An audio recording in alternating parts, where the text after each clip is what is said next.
Всеки собственик на сайт, за да развива правилно и успешно маркетинга в социалните мрежи за своя бизнес и да докарва чрез него трафик на своят уебсайт,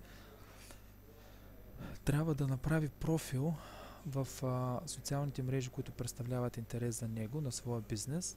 Там да постави лого, снимки и текстова информация, която представя продукта, услугите и фирмата му, и постави линк към неговият уебсайт.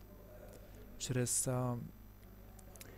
редовно публикуване на ангажиращо за потребителите съдържание, интересно, то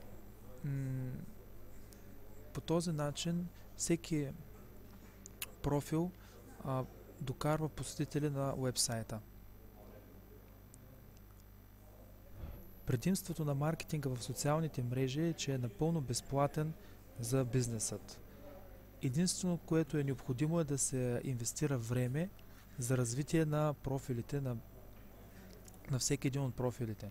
Но това време се възвръща многократно като ресурс финансов, тъй като е един от прекрасните източници за намиране на целеви таргетиран трафик и посетители на уебсайта именно от потребители и от хора, които се интересуват от бранда, от продуктите и от услугата.